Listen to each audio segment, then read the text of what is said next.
Thank you all for coming today. This is such a great turnout. We're super excited to have you all here. My name is Heather Webster. I'm with the Environmental Center here, and on behalf of the Environmental Center, I want to welcome you all. Hopefully you all had a chance to get some food and some drinks and signed in with Priscilla at the front door. Couple of housekeeping items. There are 2 restrooms here. If you've never been to the Environmental Center, you can just go out the doors there where you came in, and to the left, there are 2 restrooms. And then let's see, what else did I want to say? Oh, could you please silence your phones? People often forget to do that. So if you don't mind silencing your phones. And we are recording this, and then we are going to send you slides afterwards. For anybody who would like to receive the slides in an email afterwards, we're trying not to print things. So just let us know, and we can send you an email with the whole slide layout. And with that, I will go ahead and begin by introducing Mary Hearn. Mary Hearn is over here at the table. Mary was the inspiration for this whole ADU event, and it actually ended up being perfect timing because we have 5 ADUs on our green tour, which is Saturday. How many of you guys know that we have a big green tour on Saturday? Yay! So hopefully you're all going to go. And we just thought this was the perfect segue to have this ADU Lunch and Learn before the green tour, since we have a third of our sites on the green tour actually ADUs, and one of them actually has an ADU over the garage. It's part of the hiatus homes development, and then 4 are actually separate ADUs that you can just go visit as separate sites. So we're super excited about those. They're all energy efficient in different ways. Perry, who's one of the speakers, has a net zero ADU on the tour, and Ryan, who's an architect here, is going to be speaking as well. Also has a 350 square foot ADU attached to their home. Very fully designed. You can't even, it's seamless with the home. It's one of those, you wouldn't know the ADU is even there kind of ADUs. So we're really excited about having this intro to the green tour, where you can then go out and see these sites. And with that said, we're going to give a nice overview. You've probably seen the panelists. We've got everybody from the City of Bend to Bend Chamber and architect, builder, and financing. And so I will let Mary introduce each of the speakers. Yeah, thank you. Welcome, everybody. This is an awesome turnout. When we do these events, you never know you're going to get 2 people or 200. And so this is fantastic. Continues to show there's a lot of interest in ADUs, which is wonderful. So first of all, I just want to thank the Environmental Center for hosting this event, allowing us to use this space. And once again, thanks again for coming, and all our panelists for taking time out of their busy days to come and impart some knowledge and hopefully inspire and educate. So I am Mary Hearn. I've lived in Bend for 5 years. My background is in land development, and most recently, since moving to Bend, I started to focus more on infill, smaller development projects. And my first project here in Bend was about 4 years ago. I bought one of those old mill houses on the west side of town, small little house in the center of a double lot. And I really wanted to build an ADU. I'd been passionate about ADUs for years. And so I hired a contractor, and we decided, okay, if we're going to fit an ADU on this lot, we got to move this house. And so I didn't want to tear it down. It was a cool old mill house. So we decided we were going to pick it up and move it forward, renovated that and rented that long term. And then phase 2 of that project was building an ADU, a detached ADU in the back, which had an alley. That was an 800 square foot, 2-bedroom, 1-bath ADU. So through that process, I learned a ton. It was very educational. And fast forward to today, and my partner and I, we just received our permit last week from the city. We're starting a second ADU on our own property, which will become a rental. And that's a 600 square foot, 1-bedroom, 1-bath ADU.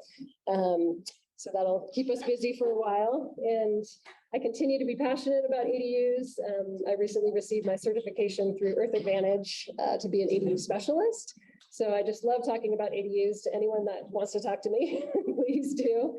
And so I'll just sum it up by saying that I fell in love with ADUs after building my first ADU several years ago, and realizing that ADUs can add to our existing housing stock and in somewhat of a seamless way into our neighborhoods and the existing fabric. And we live in Midtown now, and on our street near Hollinshead Head Park, I think we have 4 ADUs on our street. And you walk down the street and you wouldn't even know that there's an ADU there. They're incorporated into the houses and into the neighborhood. And I think that's kind of a unique feature of ADUs.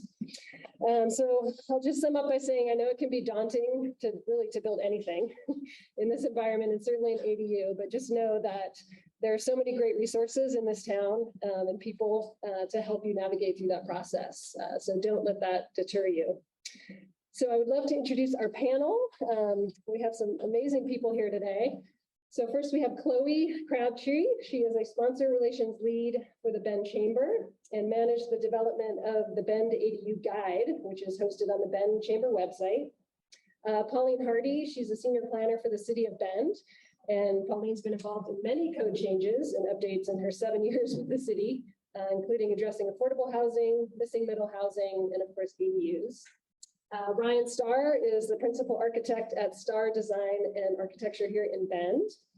Ryan is also an ADU specialist. We graduated from the same class this summer in Portland, and he'll be showcasing his personal ADU on the tour on Saturday. Perry Brooks is a local builder and partner of Roost Development here in Bend. Perry's also a lead AP certified architect and has been responsible for the design and construction of several net zero residential and commercial projects. And Perry also will be showcasing an ADU on Saturday's tour. And last but not least, Jackie Westover is the construction and mortgage loan specialist with Umpqua Bank in Bend. Jackie was actually born and raised here and brings with her 25 years of experience in mortgage lending. So with that, I will turn it over. Louie, take it over. Put down my coffee for this. I get the fun, fluffy part of this. We have all these amazing experts up here who are going to kind of get into the weeds, but I'm going to give you guys just an overview of the ADU guide. And I'm going to put this down. I've talked about this a lot. I don't think I need notes. Let's make sure the clicker works. Perfect. So I had the opportunity to be part of the Leadership Bend class this past year, graduated in June. And part of that class is doing an impact project. Our class last fall was like, what are some major challenges that we're all facing here in Bend and Central Oregon? Thought, oh, housing. That's something that's really problematic and challenging. And so we kind of iterated for a while on what could we provide the community that's really impactful and helps combat housing in some way.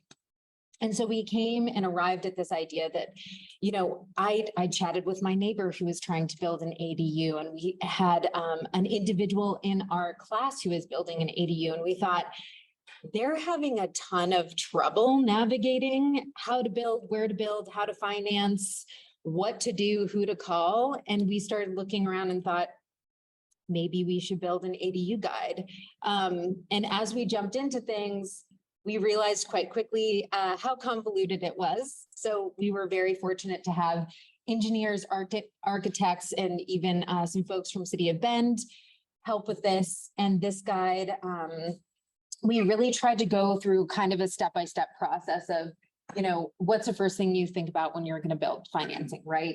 Permitting, the actual construction, and then the management, if you were to want to rent it out or outsource that.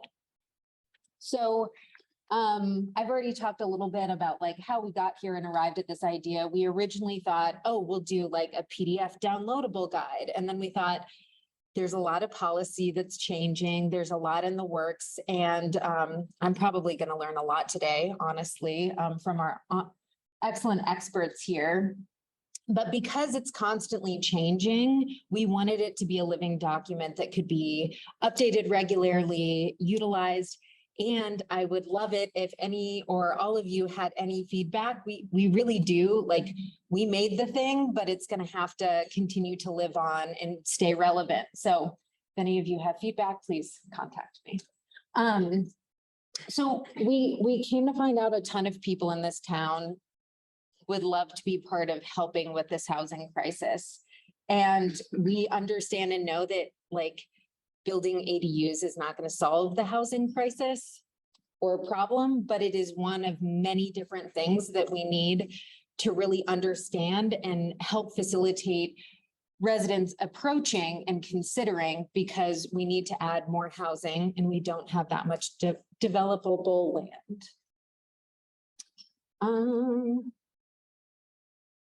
I know we've been talking about this, so I'm going to make this brief. I think everyone in this room knows what an ADU is, but in case you did not, an accessory dwelling unit is really its standalone residence next to a primary residence or on the same lot. So it can be above a garage, it can be a converted basement. It has its own bedroom, bathroom, kitchen, all of that. I figured why not define it a little bit in loose terms. So we built the guide all through January to May, and then it went live, I think, May 15th on the chamber website. What's really cool about this as well is we partnered with Simplicity by Hayden Homes, and they helped come up with a list originally of about 9,000 residents, homeowners here. And we worked from the inside out. So we really could only afford to send out about 3,500 mailers, but we took that list and we sent it out to those 3,500 people and basically let them know, hey, we have this guide. It's living on the chamber website.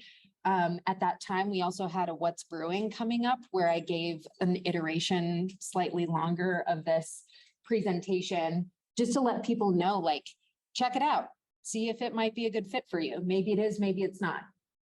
And I don't know, I'm sure someone's going to touch on HB 2001, but that allowed us to really be more diversified in building more housing here in Bend. So that was really a tipping point of allowing more access and more flexibility of adding housing here, because we don't have that much land that you can actually develop.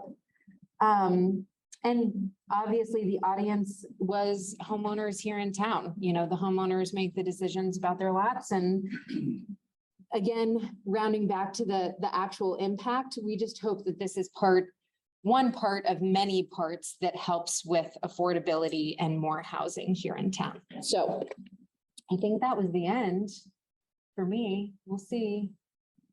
Couldn't remember if I had, perfect segue into the city of Bend. I'll give it over to you. Yours is much prettier than mine. Mine's just code, so it's not as fun. Code's important. It's fascinating. Code's not- Oh, okay. So I'm Pauline, I'm with the city of Bend, and my sole job there is just to update the Bend Development Code. So I started in 2015, and this was one of my first projects was accessory dwelling units. And as you can see, between now and back to 2015, we've constantly been updating the Bend Development Code to make building accessory dwelling units a lot, the code more flexible, make it easier to do. Kind of also remove the allowance of complaints so that you can't build an ADU. So it's gotten a lot easier to build an ADU if you want to do one. So we've been fortunate up until we just got a new permitting system, so we can't track our ADUs. So I've been able to track since 2000 to 2021. And now we're going to have to figure out how to track it, because for me, it's a game. I want to see like how many we get. Like every year we do a little bit of amendments. Are we getting more ADUs? Do we need to do more? So for the, what we have been doing since I started in 2015, that was in, our first amendment started about 2015, was adopted in 2016. And that was a big deal because we removed what is called a conditional use permit. So when you had to go through a conditional use permit, your neighbors actually had a say in what you were doing with your accessory dwelling unit on your lot.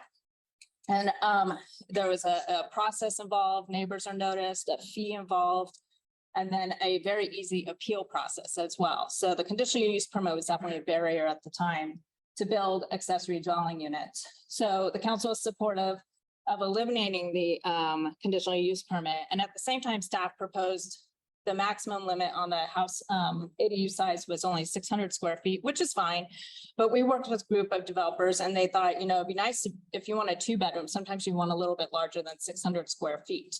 council was a little, unsure because we were making such a big change without the conditional use permit to allowing the increase, but they did. So what the rule at the time was, if you had a lot that was 6,000 square feet or less, you can have a 600 square foot ADU. If your lot was bigger than 6,000, then your ADU can go up to 800 square feet. But to make some of the council members comfortable with that, we did add some design guidelines at the time for those larger ADUs so that they weren't impacting the neighbor. And I was like, if they had to be set back a little bit more, maybe the main entrance couldn't look into your neighbor's yard if you had up to an 800 square foot ADU. And you can see that the approval of ADUs doubled in that year. So we had 35 in 2015, went to 75 just by removing the conditional use permit. Oh, all right, I'm going too fast. But in 2018, one of the barriers we heard a lot was the cost of sidewalks. And in the code, it was if you had a sidewalk within 600 feet of the front of your property, you have to put in a sidewalk. That still stands today for duplexes, triplexes, and single family homes and quadplexes. But because we were trying to encourage more accessory dwelling units, the cost of sidewalks was a barrier. So that requirement was eliminated. And then you can see we got another jump in the amount of accessory dwelling units. Then with House Bill 2001, our first big change was just remove the parking for accessory dwelling units, because House Bill 2001 coming from the state said you cannot require parking for accessory dwelling units. In most cases, even with our other reduction in parking requirements for like duplexes and triplexes, we're still seeing developers put in parking. We're just not going to tell you how many parking spots to put in. So if you come in today and you want to do an accessory dwelling unit, there is no minimum parking requirements. And there we are. And then with the second package of the amendments for House Bill 2001, which is really to address the middle housing event, so duplexes, triplexes, quadplexes, townhouses. We also looked at our accessory dwelling units. Even though they're not considered middle housing, they are definitely still a form of additional housing. And so with the package that went to council in October of this last year, but adopted and went into effect in November, we eliminated that if you have a lot that's 6,000 square feet or smaller, you can only have a 600 square foot ADU. So now all ADUs can be up to 800 square feet. And then we eliminated the floor area ratio unless it's a 3-story in the standard density residential district. So there's no more, massing compared to the other building on the lot through floor area ratio. There's no parking requirements, and the ADU can be up to 800 square feet. And I tried to find it this morning, but I couldn't. At some point between 2015 and now, we also eliminated the maximum height requirement. So when I started, it could only be 25 feet and no taller than the primary residence. And a lot of the houses, even taking into consider like Midtown, where you have the single-story ranch houses, someone might want to put an ADU above a garage. The way it was written, you couldn't do that because it would be taller than the primary dwelling unit. So now basically an ADU can be built to the maximum height of the zone. So I think in the standard density residential district, I want to say that's 35 feet. So you can do a garage and then put an ADU on top of it. No problem. So this is what is in the Bend Development Code today. What we allow is an accessory dwelling unit with a single family detached dwelling unit, with a townhome, or with a manufactured home. A lot of people say, well, I have a house, can I put 2 ADUs with it? Because some cities do that. We would say, no, you can't do that, but you can build a triplex. So you can still get 3 units on your lot if you want to. It's just a different process. It's not considered an accessory dwelling unit at that point. And then so that's number 2, 1 ADU per lot. You cannot have more than that. And we also have different development alternatives that we've been working on, one called a small lot dwelling unit type development. And that allows a lot smaller lots in the city of Bend, like 1,500 square feet small, as long as you have 2 small units on there. So those lots, you can also put an accessory dwelling unit on it. And then the maximum floor area, as I mentioned, is now 800 square feet, regardless of the size of the lot that you have. But what we keep doing is making how you measure that more flexible. So with the recent change, for the architects out there, we are measuring from the inside of the exterior walls. And if you have stairs, you count them once, unless underneath the stairs is actually usable space for an ADU. So let's say you walk in and underneath the staircase is the actual bathroom, and then you go up the stairs. That does count twice towards your amount of floor area of 800 square feet. And then there is a lot of sloped areas that before roofs would slope down and they would get penalized because it was technically still floor area, but it can make some really nice storage areas. So we added that if it's under 5 feet, you're not contributing to the mass or anything. So those are all exempt too. So there's quite a bit of exemptions that you can still get to a really nice size 800 square foot accessory dwelling unit.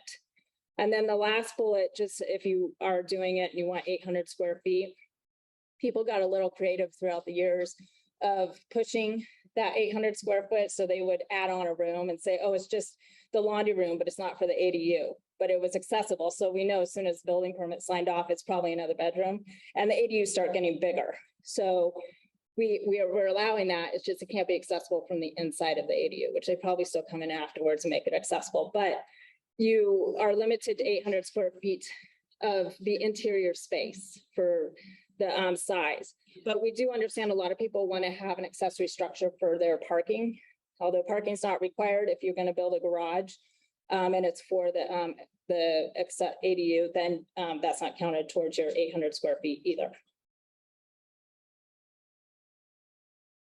We've already touched base on the no parking requirement.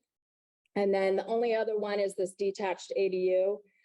There was one example on my run years ago where someone built the ADU, like it looked like a foot or two from the house, totally different architecture. And it just, in my opinion, did not look right. So the staff and council was supportive of making a distance between, if you're going to build a detached ADU, that it has to be 6 feet apart from the house. So someone could walk through it. So there's some light that can go through. And this is actually a benefit now because we have the same requirement for detached duplexes, triplexes, and quadplexes. And for those of you who may or may not be familiar with Senate Bill 458, that just went into effect July 1st, where I'm not going to go down the weeds of this because we're ADUs, but if you did a duplex today and it was detached and you have 6 feet apart, or actually, let's just take an ADU. So you build a house and you build an ADU and they're detached. So we require them to be 6 feet apart. Well, if you want to take advantage of Senate Bill 458, you want to call that a duplex, and you can come in and put a property line now down the middle of those two and sell them off individually.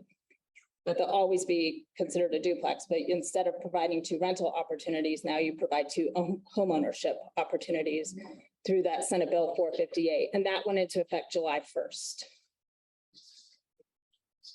And I think that is it for me.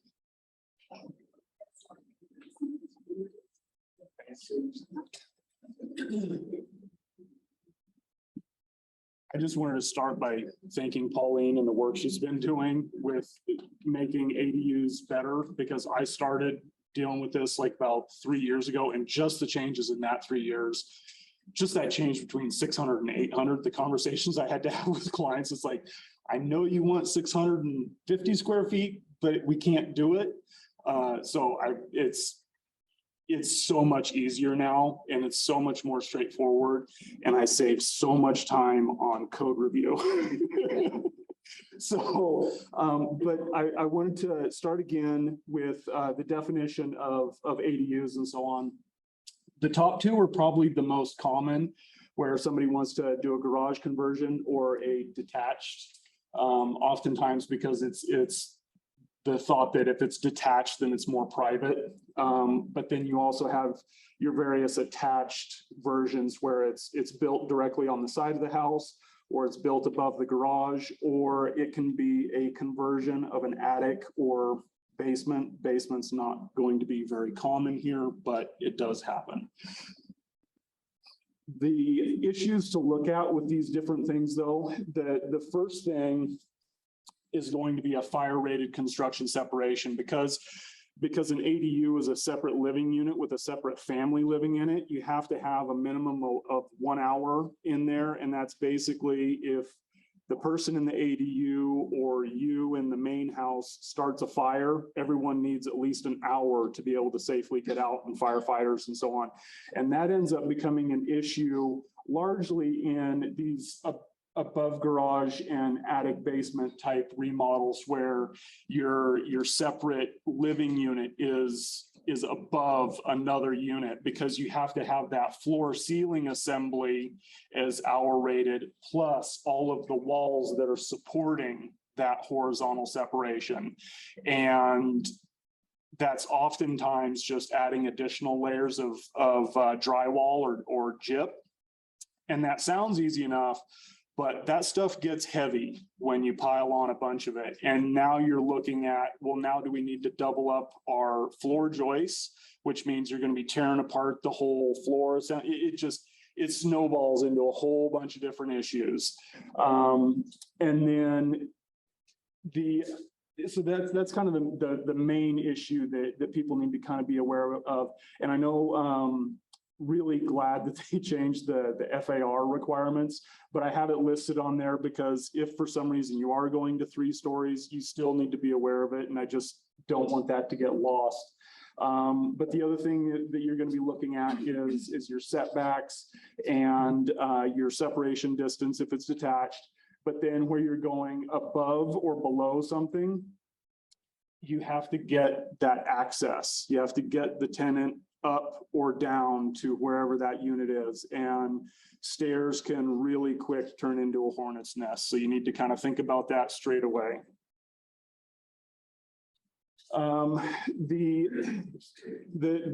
first main issue that people are concerned about is privacy. And so the privacy can be thought of in like kind of 3 main categories: the location, the access, and the direction. And so the location is a number of things. Where is it within the block? Because a mid-block lot has very different design constraints compared to a corner lot. And if there's an alley access, provides different solution possibilities if there isn't. Then you need to look about what is your view. Typically the view here is to the west to the mountains and so on, but there are other views available. And then what's kind of a sacred space? So, you know, I mean, if you're building this in your house, you're going to have a favorite space that you do not want to let go of. And you're not going to necessarily want to have to share it or feel like someone's looking down on you. So you need to kind of identify the locations of those things. And then you need to think about access. How are you getting to the main house? How are you entering the ADU?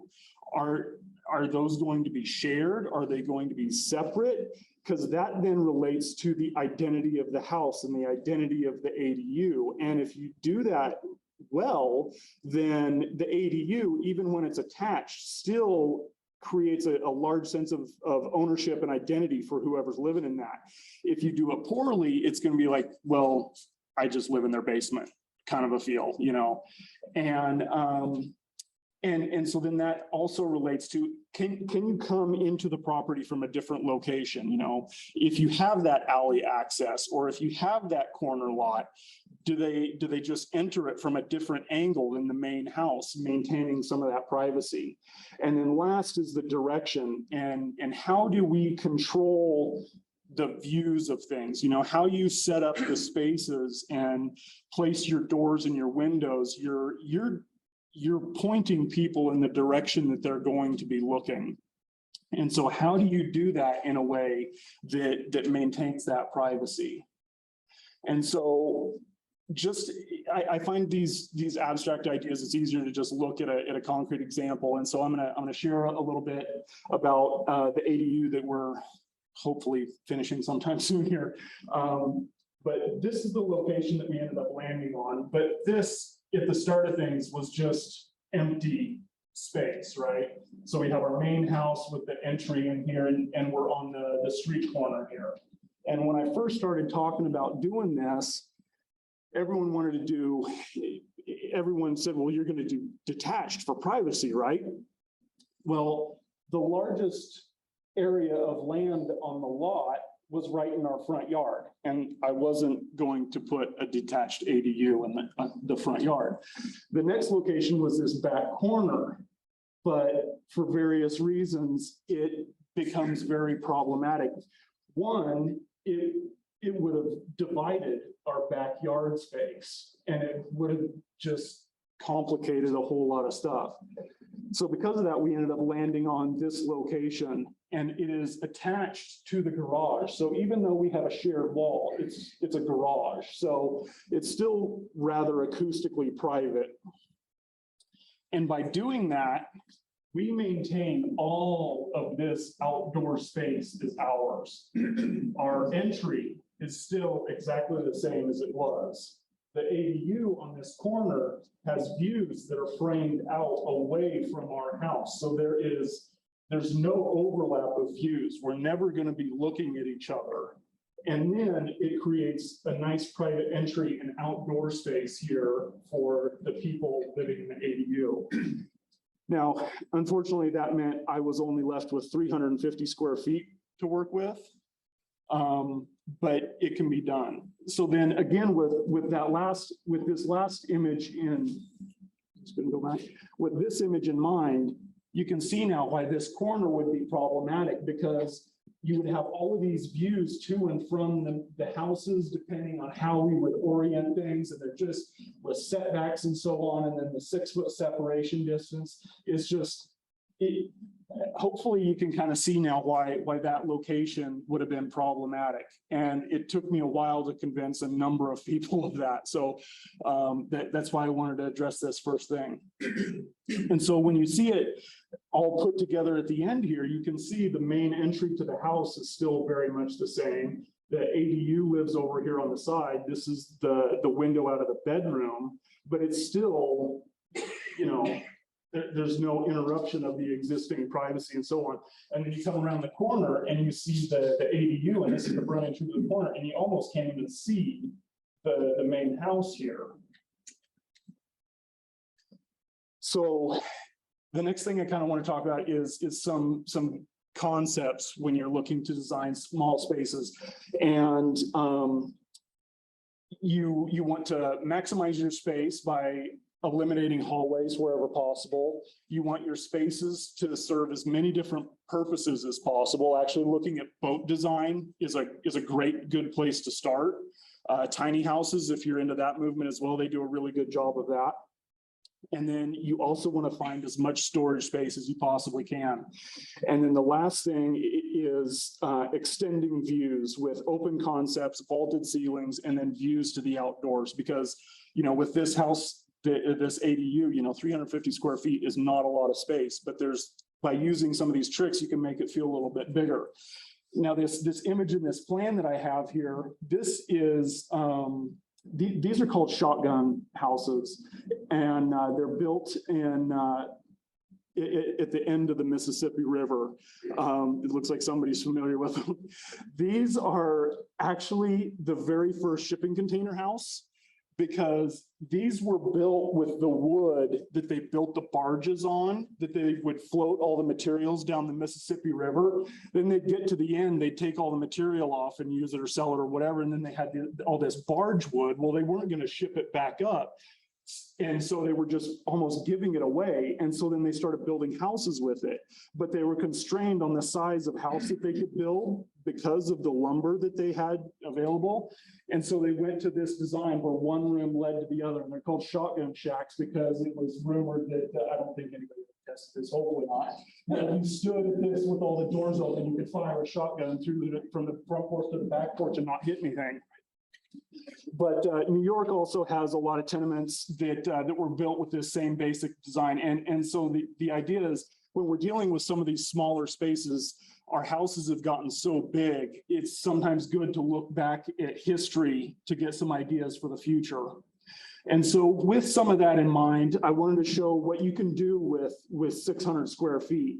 And by eliminating hallways here, we have a 2-bedroom with a full bath, a stacked washer and dryer unit, a full kitchen with eating area, and even a built-in desk area and a living room.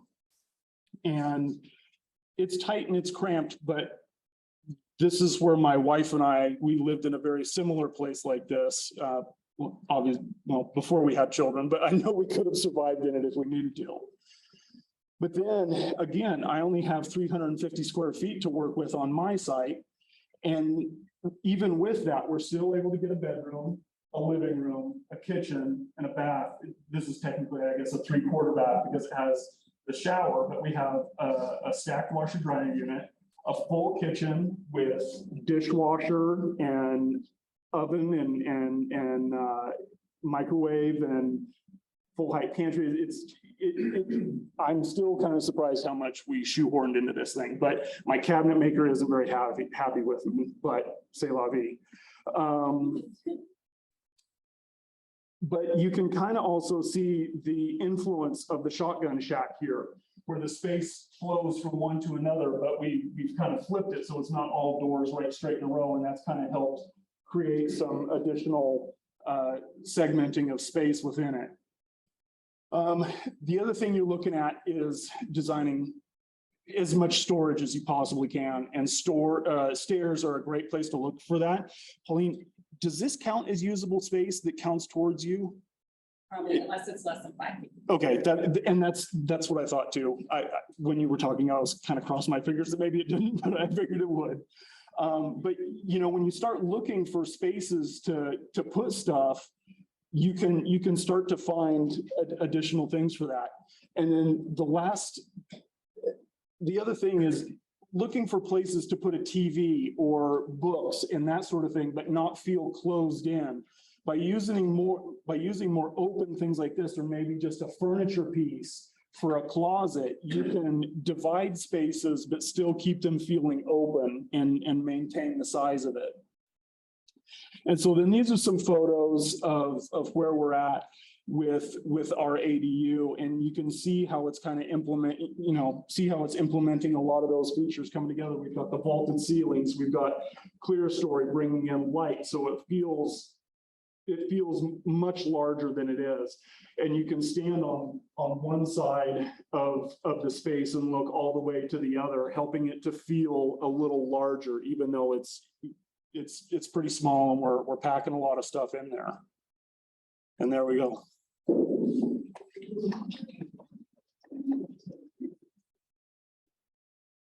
Hey, I'm Perry Brooks. I'm a partner of Roost Development, and Roost Development focuses on building net zero or net zero ready, but overly highly efficient and buildings and ADUs and apartment buildings and whatnot.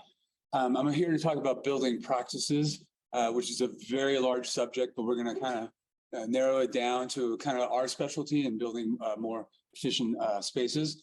And I'm going to kind of focus on how we build our buildings. And we use what are called SIP panels, which are structurally insulated panels. This is your typical wall section.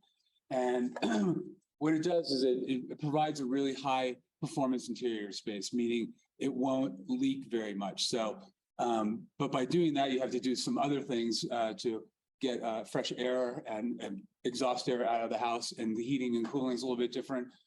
But this is what a SIP house looks like when it shows up. This is a house on Albany and 14th that we built several years ago as a spec house. And it shows up in a trailer, you sort it. What am I doing? Hello. Got it.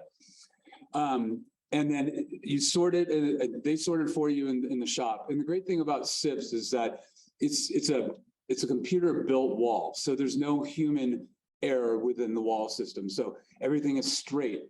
You have shop drawings, so you verify where your window and door openings are going to be. And then when it shows up, it literally just tilts up. And then you nail it to a sill plate, and then the house goes up very quickly.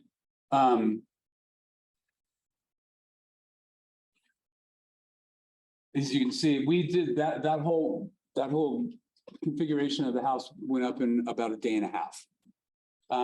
SIPs reduces the almost 79% less waste because you don't have a lot of cutoff from your 2x4, 2x6s. It's 50% faster to build. And again, it provides a really high performance interior space.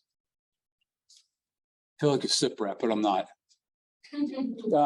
Some of the panels can be really big. This is one wall of a second story. So You literally get the wall, you get a bunch of guys, you tilt it up, you nail it off, and then you're done with the wall.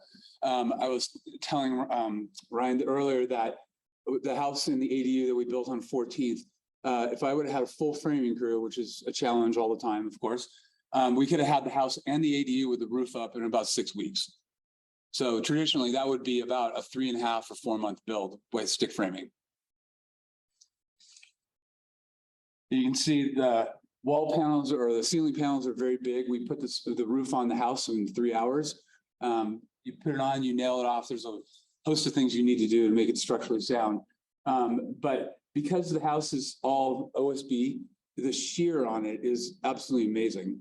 So little engineering has to go into it because it is so strong already because of the continuous OSB. Oh. So a couple of other things I want to talk about in building a really high performing interior space, you're obviously cutting down your utilities. The energy code is going to be catching up.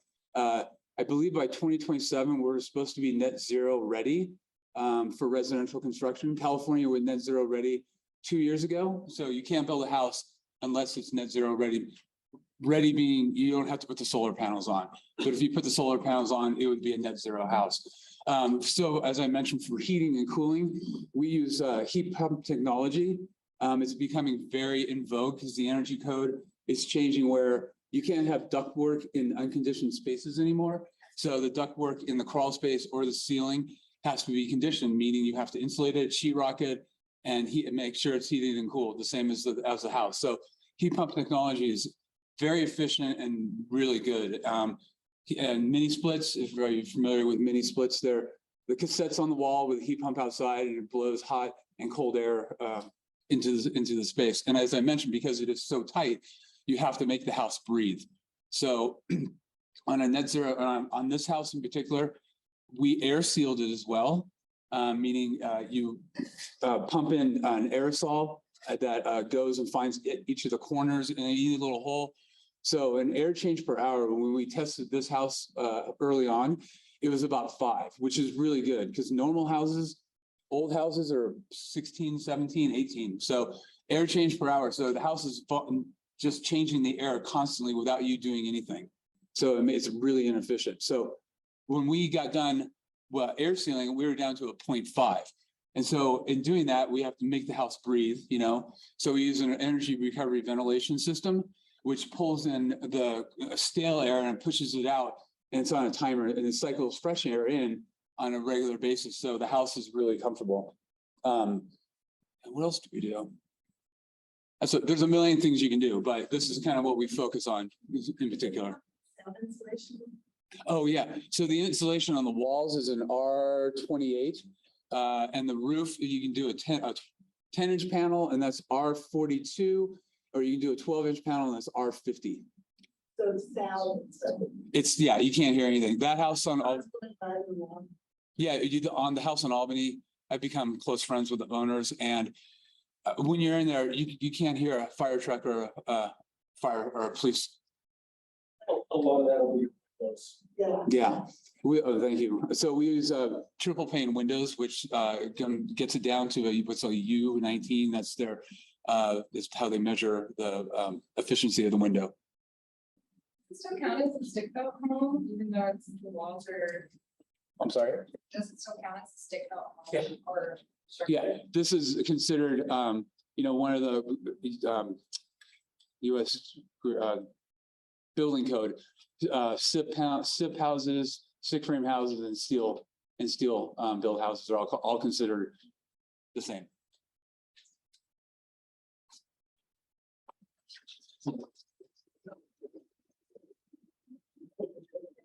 Okay, I get to talk about the fun stuff. How do you pay for it all? Because most of us just don't have the kind of money sitting aside to do it. So a couple of different options on the financing side. And so a lot of what I'm going to talk about is specific to Umpqua Bank. Now, that being said, there are rules about conforming Fannie Freddie, right? And so we keep in mind a lot of what we do up front on this so that if you go to sell or finance the home later, it meets the conforming guidelines. So a lot of what is here might be our policy, but in general, it's going to be rules in which you see across the board for financing. So typical builds that you're going to look at for any kind of construction or remodel.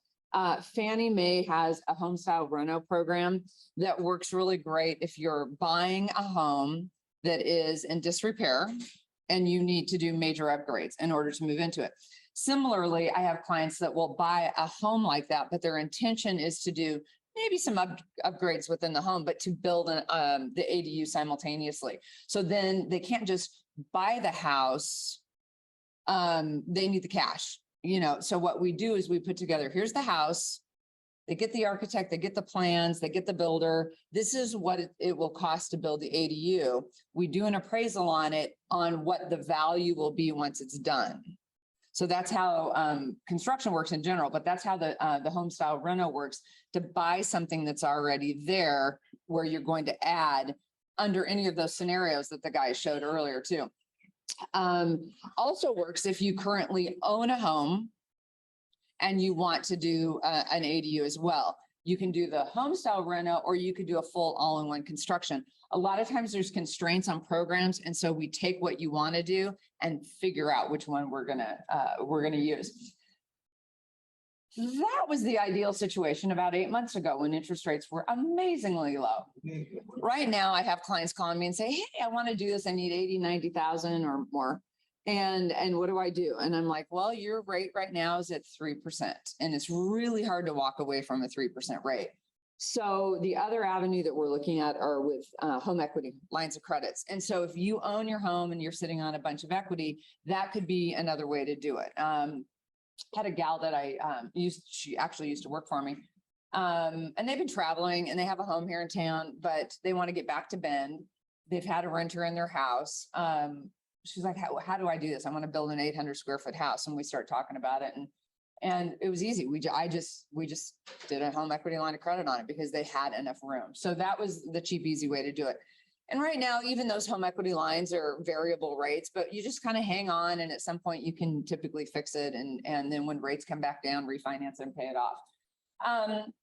Basically, the bank is going to look at what the jurisdictional requirements are to ensure it fits the financing piece. So we used to have all of those square footage requirements too, but similarly, now that Bend has just a flat 800, that's what we go by as well. And if it doesn't have rules, then we have rules we bring into it.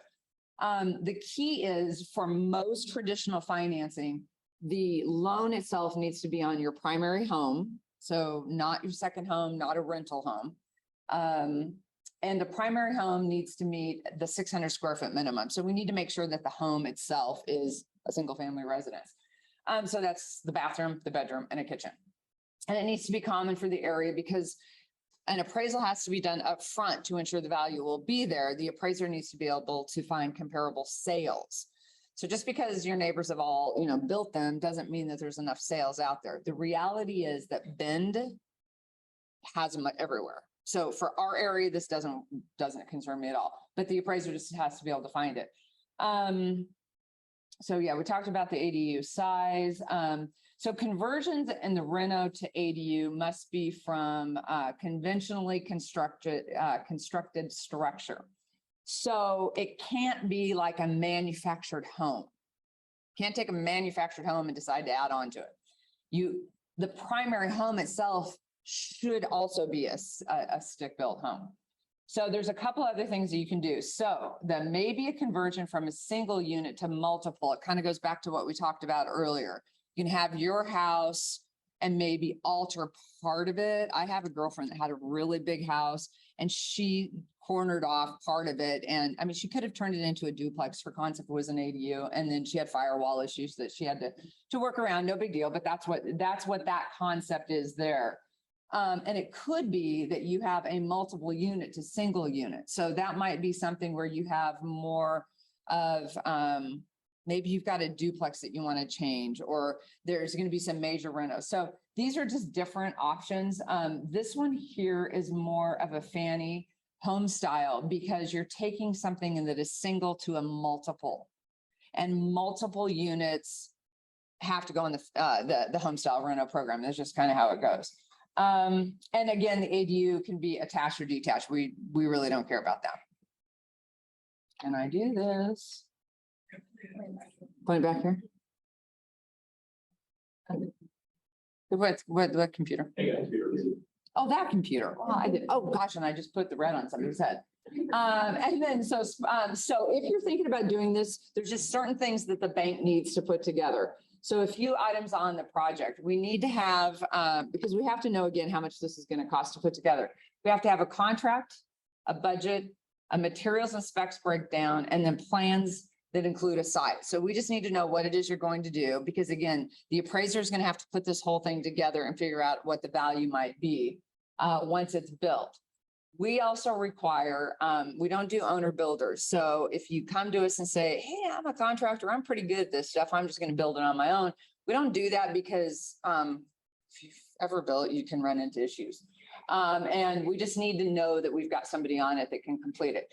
For us, especially given what we've seen the last couple of years, we do at Umpqua require the builders that we work with, they need to have a 3-year experience level of building homes.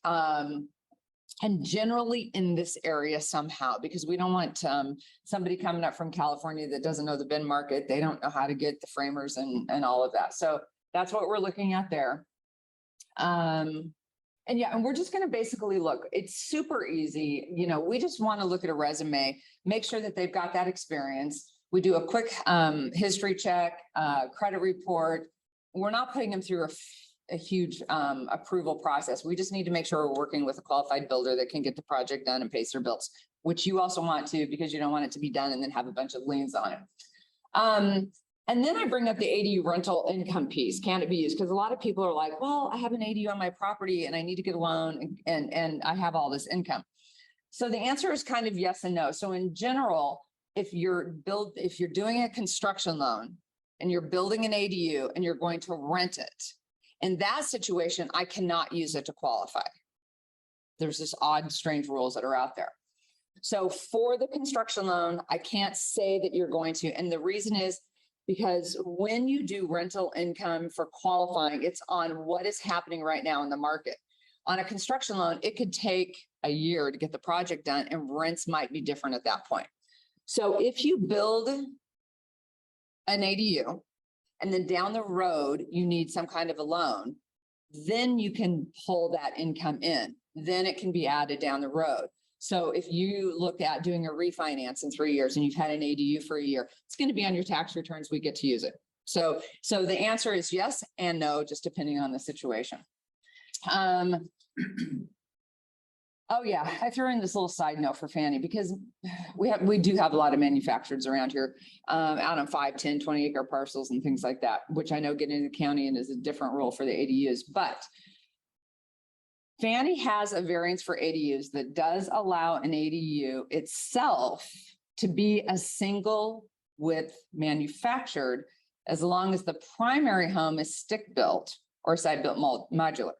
The manufacturer must have the ability to be detitled and become taxed as real property, because that's how it has to be financed. And so this would be the scenario that if you bought a property that had a single wide on it and you want to build a big house, but you want to keep the single wide as an ADU.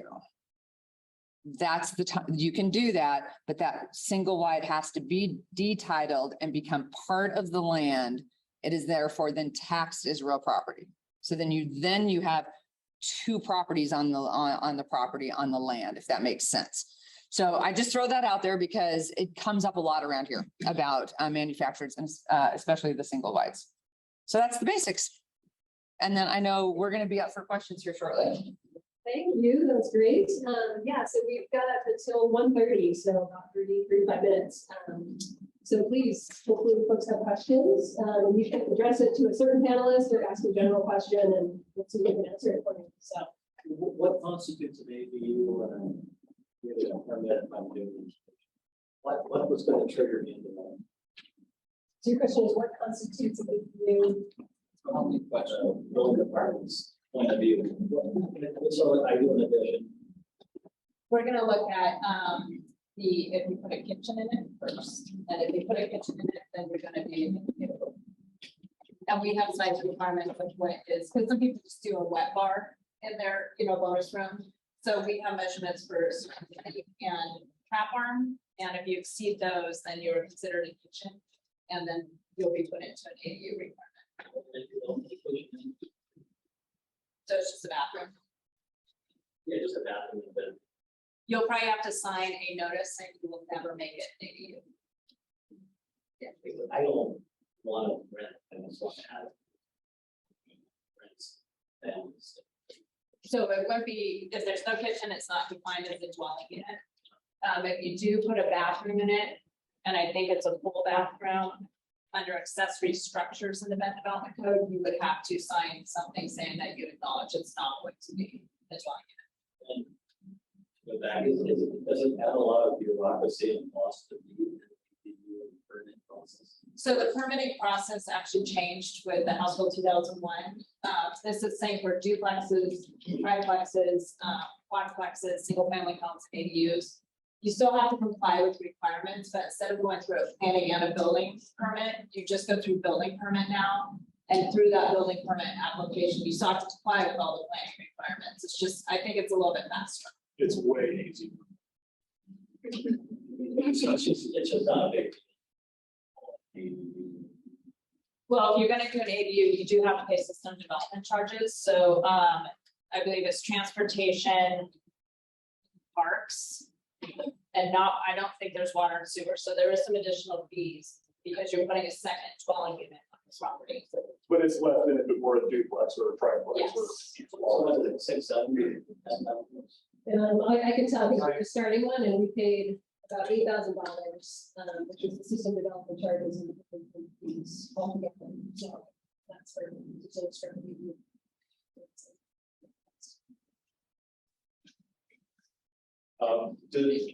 I'm not so property that's got a carriage shed garage. It's on the lot line. Is that? It's on the lot line. Say again? It's on the lot line. Yeah. Definitely reach out to a planner, but if you're going to convert it, anything that's non-conforming has to be brought into conformance. So if you're adding on it all, any new additions would have to meet the setbacks, typically 5 feet from a side property line. But if it's existing and you're not making any structural changes, I double check with the planner, because that gets tough, because you're changing the use and then you're on a property line. So that's, although you can move it. I have the same issue. Yeah. Yeah. So just to confirm on the setbacks, it's 5, if you want to put an ADU in front of the lot, it's 5 feet from, let's say, the back alley, 5 feet from the property next door. It's 6 feet from the primary residence. Well, it will depend on what zone you're in. So a majority of our zoning in Bend is standard, single family, standard density residential, so RS. So RS, medium density and high density, your side property line is a 5-foot setback and your rear is 5 feet. If you're in our larger lot, the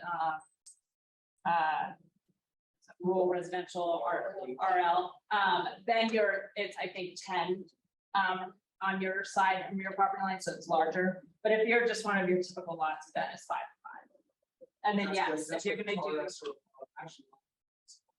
yep, 5 and 5, yep, and then 6 feet if you're going to be detached from the primary dwelling unit. But you have to also have to think about parking setbacks too. If you're doing parking in the garage, then there's a setback. Off the alley.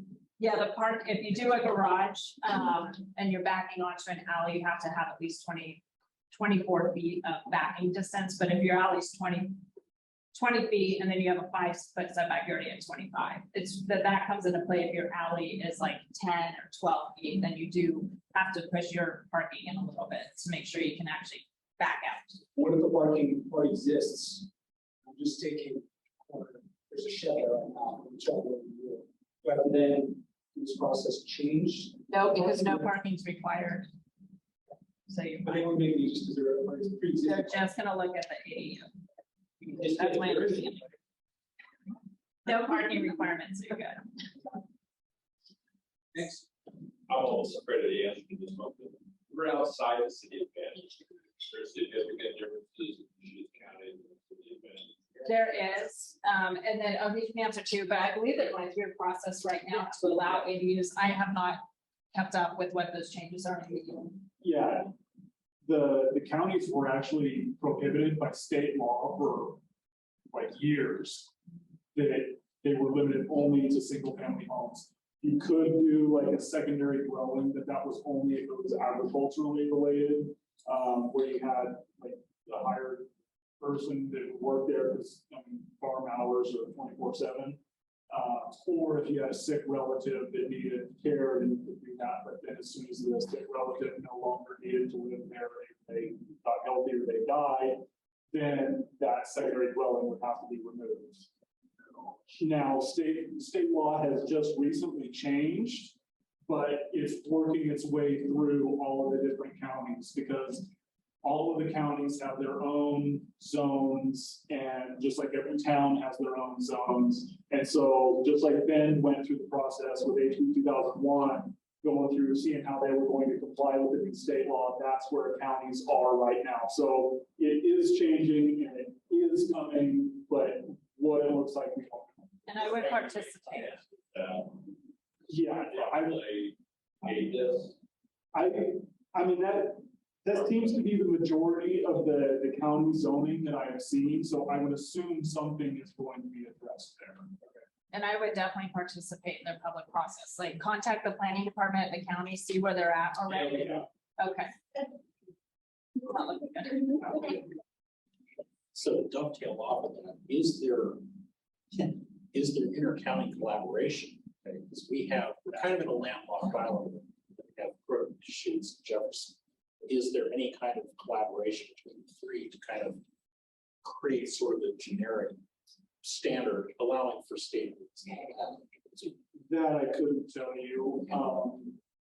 The way HB 2001 worked, if I'm remembering correctly, is there was like a state standard that they put together. And if cities didn't comply with their own whatever, well then here's the state standard, this is what you're gonna have. And so I would imagine there's something similar for the Baseline. like a basic, yeah. And so if they don't do anything, it's gonna be like the state is saying, this is what you're going to do. So I guess that's what. Yeah.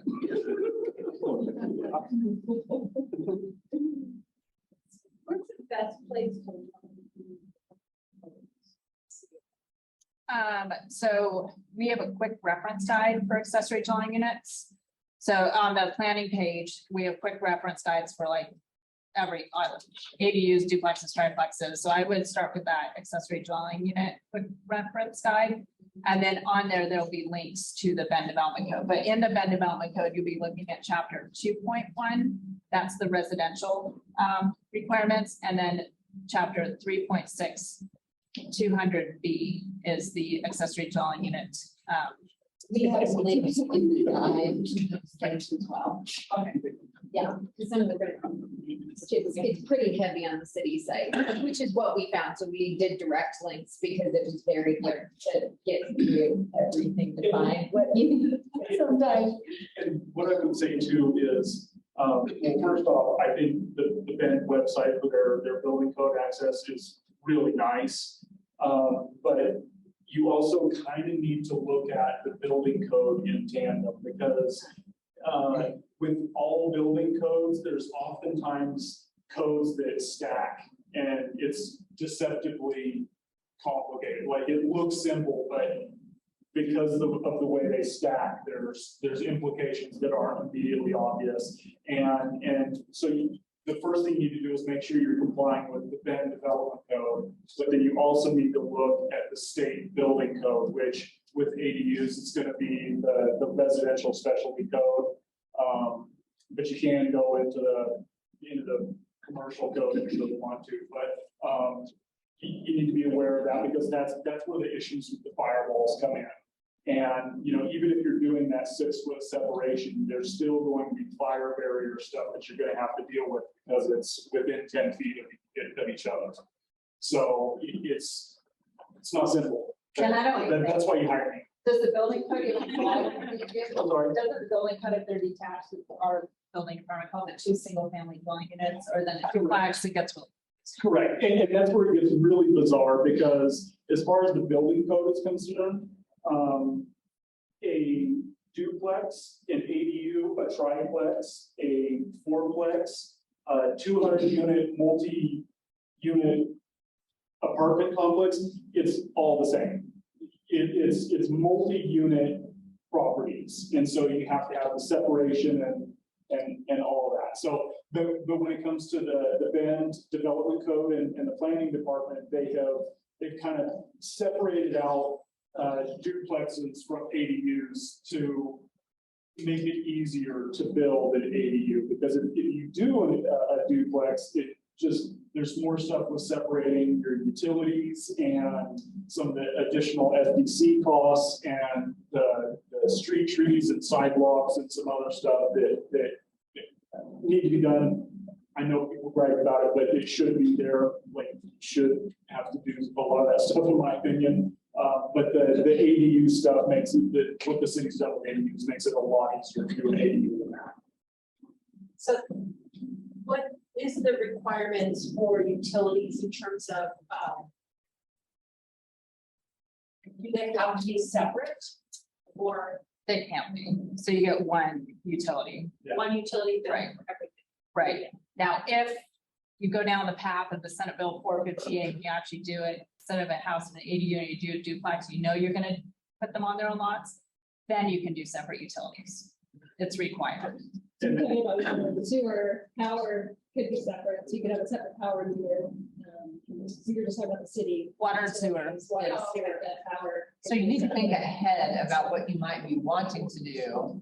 Because if you do it one way and then you decide to separate it, it's gonna be costly to separate the utilities. So think about maybe what your true or long-term plans are, so you don't hurt yourself financially.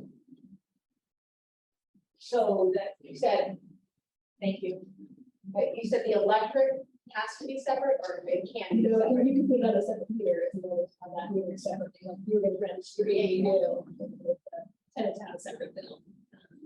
Yeah, the power company doesn't care as long as they get paid. So, you know, but if you want your tenants to have to pay a separate utility bill so they don't leave the lights on all the time, then you want to have it separated. And then at that point, you're going to be putting in a dual pack meter, and it is way bigger than you think it is. So you need to kind of figure out how you want to get that placed. And if you really want to talk fun of getting electrical done, boy, I can waste a good 45 minutes of your day. But you need to be looking at how the overhead's coming in, or if it's underground. You know, the utility stuff can. Yeah, if you don't investigate properly, you can get caught with your pants down real quick with utilities, because it's hidden and you don't think about it. So Just it's easier. Just sub-meter the ADU. Explain what something means. Explain what something means. So they basically come from your existing cabinet, fuse box, and they run a separate power line over to a sub-meter in the ADU where that's where all your fuses are for the ADU specifically. but then you have to manage the set, yeah. You personally then have to separate it out, the power company, Yeah. send two separate. That's your bills. electrician. Is it a sub panel? Yes. Well, you're gonna have to have a sub panel, because you have to have a panel that's accessible by the one unit that can shut off that one unit in an emergency immediately. You don't want them to have, you know, if they have an electrical fire started, you don't want them to come knock on your door and turn off my fuse box, please. And it's the same thing with water. You have to have water shut off in the unit itself, so you can isolate the ADU from the rest of the house. I have a question. Pauline, if we have a, if we have a 1.5 acre, can we still do? We gosh, it was like a year or two ago, updated that part of the code, and I would double check with the engineering department on that. So there's some allowances, but not 100%. Are they still letting you? Because I thought you had to hook it up to this, so maybe it's just. I feel like we may be allowed that use. Yeah, and I feel like there's that whole section was rewritten, and I feel like ADUs got put in there somehow, so definitely worth a call the city and see the most current requirements. Because you're in the city, not the county. Yeah, we're in the city. Okay. My other question is to Ryan, ballpark estimate of whether 800 square foot. How big is your ballpark? Oh man, it varies so incredibly much. Range that would be good idea. I really don't know. As much as a house. Yeah, well, but see, okay, so, and I mean, I got bit by this, even knowing what I know. But when you're building an ADU, you have to put in a kitchen and you have to put in a bathroom. And those are your most expensive things. That's where all the plumbing and all the electrical is. It's where all your inspections happen, you know, and the living room and the bedroom, those things are super cheap comparatively to build. And so the cost per square foot that everyone is kind of used to, granted, that has skyrocketed in these last few years because of COVID and all. But anyway, that cost per square foot has those costs, those kitchens and those bathrooms averaged out over, you know, 2,500 square feet. But the majority of that 2,500 square feet is all cheap stuff to build, right? But you compress all that into an 800 square foot house, you're not really reducing the size of your bathroom or your kitchen very much, because those things are so intensive with the things that they have to have, like you can only make them so small. And so your cost per square foot is drastic. It's, I don't know what, probably twice what, I mean, it's going to be at least time and a half, or cost of it like 150 to 200% what like a typical house is if you break it down cost per square foot. Cost per square foot. Well, I mean, at the end of the day, finishes, right? Yeah, yeah, it's all expensive. But if you're looking at it from a cost and an investment sort of standpoint, like even with our little 350 square foot, we went into that thinking we were going to be able to make it for about 100,000 total, but it's more likely going to end up costing us closer to 175.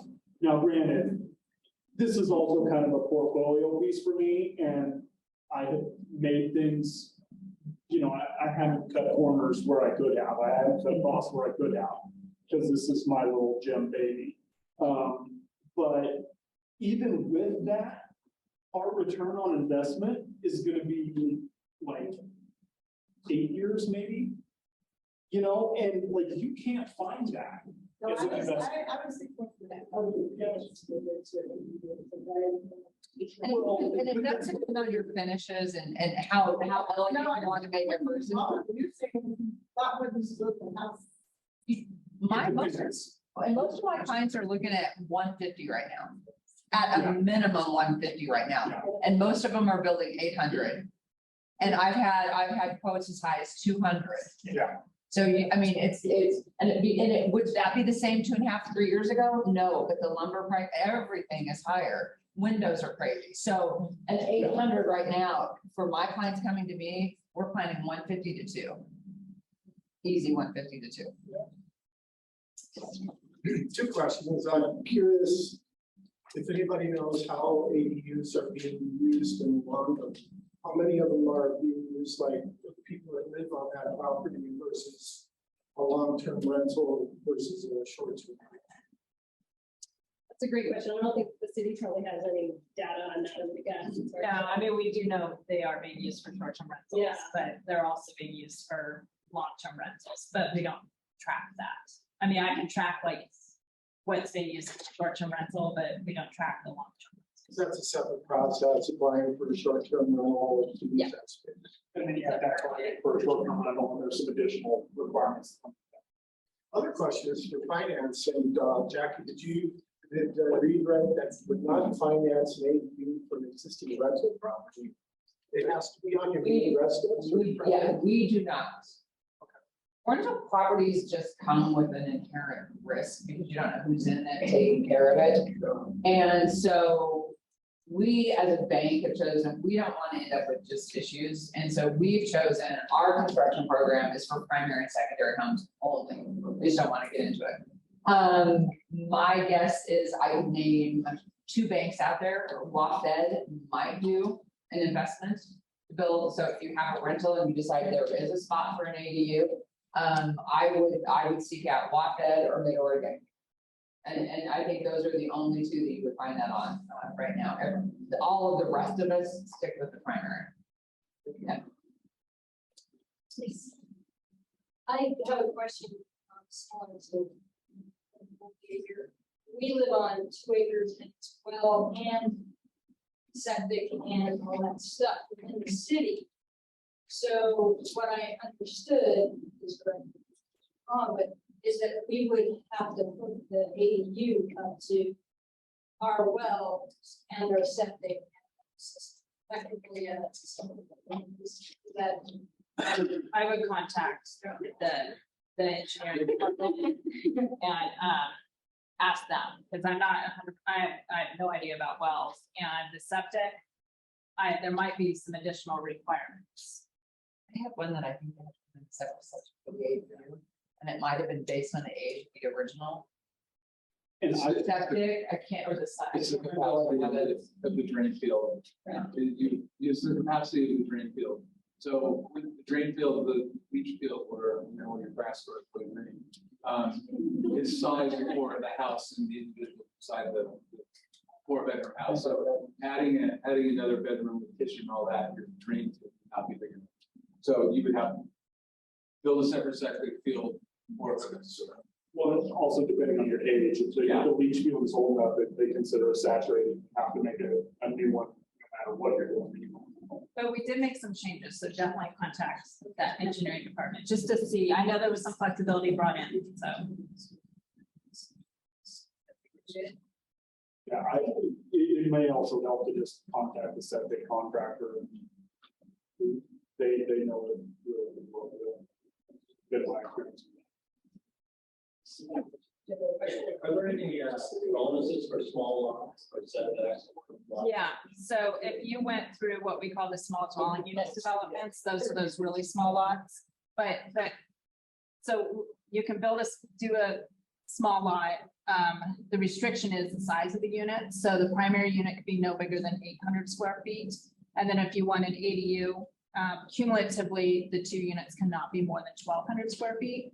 So you could do like an 800 and a 400 or 2 600 square foot units. But if you go down that route, because the lots are so small, the setbacks get reduced to 3 feet on each side. What do you consider small? 1,500 square Oh, feet. Yeah, and we're seeing quite a few of those come through now too. But there is a market for the smaller homes, so this is one way to encourage. Smaller.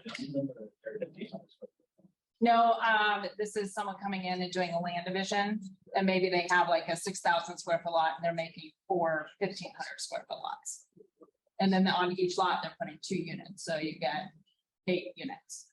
So I could divide that into 300 square. Yep. And I just wanted to say something too about like, there seems to be a little bit of shock when talking about like a 400 square foot size house and so on. Back in the 50s, like houses were way smaller than what they are now. And so that's part of why everything is so expensive, is because it's like we're building houses 2 and 3 times larger than we ever have before. And that's on average. So like this idea of going back to small and so on, you can do a lot with 400 square feet. So Yeah, I live in an 800 square foot. And I grew up in a 900 square foot. okay. One's not. Okay. Mine. Yeah. I think we can take 1 or 2 more questions. So, we live on the Gallatin, and so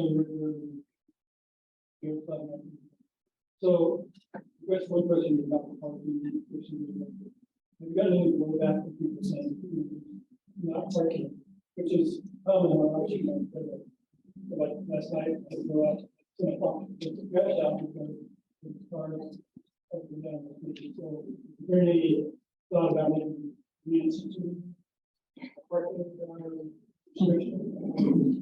So the state just passed another bill, and I think it's a climate friendly and equitable communities package. And by January 1st, so I don't have time to do this, but by January 1st, there's more parking reductions mandated by the state. So multifamily will be one unit, one parking spot per unit, which is less than what we require today, but it won't be in the code because I just can't get it in fast enough with this timeline the state gave us. And there's other parking requirements. Any dwelling unit, 750 square feet or smaller, there's not going to be any parking requirements. That's the first set that the state is mandating, and that is going into effect January 1st. By July 1st, the city has to decide between 3 options for further parking reductions. One of those options is no parking mandates citywide. And so I believe the city council will be having a work session on that. So we will not be ever increasing parking requirements. So basically get used to the cars everywhere because they think they're gonna, the goal is to try and eliminate cars. People driving so much. And this has come from the state. Yes. And build sidewalks. Because there's everything around here is littered with no sidewalks. You know, Arizona, that they sidewalk stops. It's just. Oh, no, it was a little painful for me when I had to take out the sidewalk requirements for ADUs because, you know, we get 90 to 100 ADUs every year. And that's, in my opinion, especially if there's a sidewalk right there and they don't even have to connect to it. I know it's expensive, but it's a missed opportunity at the same time for more connectivity. But Second question was kind of, some of this, we're on now, this meeting, one guy said, no, within concrete or pavement. Unit. Yeah. The other guy said, well, no. okay, so that's always a gray area, but I am working on a package of amendments right now. I call it the right-of-way package. And it hopefully will go into effect at the end of the year or the beginning of next year. So what is being proposed for alleys is if you're building something that would trigger it, if I remember correctly, you don't have to pave the alley anymore. But if at either end of your alley, if the approach is not in, you will be required to put in one of the approaches leading from the street into the alley and then pave 20 feet back. And the goal is to keep the gravel out of the public streets. But if both your ends are done and the 20 feet's in, then you don't have to do it. But you won't have to pave right behind your house, or if there's an alley paved right up to you, right behind your house, that's no longer going to be required. It's just making sure those approaches are in at each end and then 20 feet. So parking lots between, 0 and 7 counts. You have to ask them. In my opinion, yes, but I would definitely double check with the engineering department on that. When's it going? I'm hoping we'll have a work session, I think, with planning commission October 24th. And then I would like to start the public hearing process, but with these other parking code amendments that might be coming forward, it just might get pushed out a little bit. So I'm hoping at the end of the year, beginning of next year. Okay, I think we're almost out of time. Thank you for coming. Really appreciate your time. Thank you, Mary, for bringing up the idea to do this and moderating. And thank you so much to the panel members for their time. Just don't forget to go to the same tour, street companies that you use, also 2 custom home sites. We have Midas Homes, we have Core and Crabtree doing the portable net zero homes. Really amazing tools here. Pick up the source on Thursday and have a whole guide in it. So make sure to go to the store. Yeah. On Thursday.